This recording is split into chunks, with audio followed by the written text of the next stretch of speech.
आता राहिला प्रश्न आपल्या खासदाराचं बोलायला नको. यायला किती दार आहे तेच मला, गुत्तेदार बी म्हणून कळलं मला. मुरलीधर अप्पा गुत्तेदार आहे पण म्हणले, ते गुत्तेदार म्हणले तर तिथपर्यंत मी थांबलो. पुरवठादार बी आहे, शाळेचा पोषणाहार बी तेच देते, गुगऱ्या बी तेच देते आपल्या अंगणवाडीच्या. म्हणजे मला कमालच वाटली या माणसाची, काहीच पुरे ना.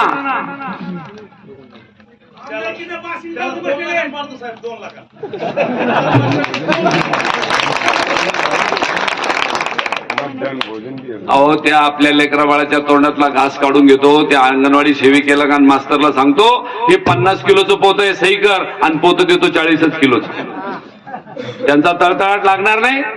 अहो त्यांचा तळतळाटात 2 लाख, मी म्हणतो त्यांच्या तळतळाटामुळे 2 लाखाचे 3 लाख व्हायला बसले. म्हणून मला आपल्याला सांगायचंय, ही वेळ आपल्यावर आलेली आहे आणि तुम्ही असं भरोश्यावर बसू नका. तुम्ही एवढी गर्दी केली ना, आता आपलं काम जमलं नाही, हे लय बारोळ आहे बरं. ते म्हणून मी कल्याण काळेला मॅनेज केलं. काही बोलत होते भास्करराव. मी एका ठिकाणी गेलो होतो परवा, आत्ता एका ठिकाणी मला हे घेऊन गेले आमचे कैलास शेठ. तिथं गेलो, ते म्हणे हो तो बोल रहा तुमको हमने मॅनेज करे. त्याच्या बापाची पेंट आहे का मॅनेज करायला? मी काय त्याच्यासारखा खडी वाळू सिमेंट खाऊन मोठा झालो का? खानदानी श्रीमंत आहे, पैशावर मॅनेज होणारा कल्याण काळे नाहीये. बापदादाने जमीन कमवून ठेवली, पोटापुरतं आहे आम्हाला. आणि अजून आमच्या घरात कोणी गुत्तेदार झाला नाही. आणि आज इथे एक शपथ बी घेतो रामनगर मध्ये की मी खासदार झाल्यावर गुत्तेदारी करणार नाही. का करायची? आपल्याला काय कमी केलं देवाने? आणि म्हणून मला आपल्याला जास्त लांबलचक भाषण या ठिकाणी करायचं नाही, याचा समाचार घ्यायची वेळ आपल्यावर आलेली आहे. मी आता बोलतो एका जणाच्या कानात विचारलं, इथं खासदार किती वेळेला आले गेल्या 5 वर्षात? ते म्हणजे एकदा बी नाही आले. आणि तरी तुम्ही 25 साल निवडून देऊ राहिले त्याला. तुम्हाला कटाळा नाही येत का? आम्ही भास्करराव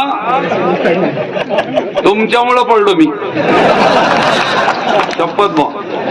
तुम्ही आमच्या संघ असते तर ते 8,000 काही लय मोठी गोष्ट होती हो. 2 लाख मत हो तुमचे, 2 लाख 2.5 लाख 3 लाख मत शिवसेना. आता मात्र भास्करराव आणि उद्धव साहेब यांच्या लक्षात आलं की नाही, आपल्या पाठीत खंजीर खुपसणाऱ्या मित्रापेक्षा समोरून वार करणारा शत्रू बरा. आणि म्हणून त्यांनी काँग्रेस सोबत घरोबा केला आणि महाविकास आघाडी केली, शरद पवार साहेबांना सोबत घेतलं. म्हणून मित्र, मला आपल्याला एक विनंती करायची जाता जाता, ते विचित्र माणूस आहे, काळजी करा. 13 तारखेला संध्याकाळी 5 वाजेपर्यंत आपले सगळे बटणं दाबून घ्या. 6 वाजे माफ करा, 6 वाजेपर्यंत नाही, अजिबात नाही. या वेळेला मी आणि ऐका या वेळेला मी कैलास शेठनं सगळ्या मशनी बदलून घेतल्या. त्या जुन्या मशनी ठुल्याच नाही, 14च्या आणि 19च्या. एक मशीन जुनी नाही शिवाजीराव, आता सगळ्या मशनी नव्या आणल्या. मशीन मध्ये घोटाळा नाही होऊ शकत आता काही. आणि तुमची इतकी ताकद असल्यावर घोटाळा होऊ शकतो का?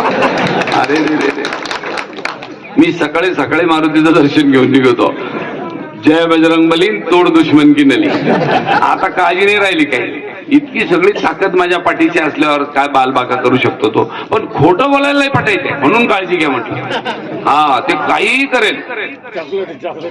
म्हणून मी आपल्याला विनंती करतो, राहुल गांधी साहेबांनी अतिशय चांगले काम केलं. मला जाता 1च मिनिटं घ्यायचं आहे की त्यांनी पायी पदयात्रा केली. कशासाठी? कन्याकुमारी पासून ते काश्मीर पर्यंत, मणिपूर पासून ते मुंबई पर्यंत हजारो किलोमीटर पायी प्रवास केला. एकच कारण होतं, महात्मा गांधी जेव्हा बॅरिस्टर बनून आले, आपल्या देशामध्ये फिरले रेल्वेमध्ये, आणि आमच्या माया भगिनीमध्ये, लोकांमध्ये, शेतकऱ्यांमध्ये काय अडचण आहे ती पाहिली. ती पाहिल्यानंतर त्यांना देश कळला. पण या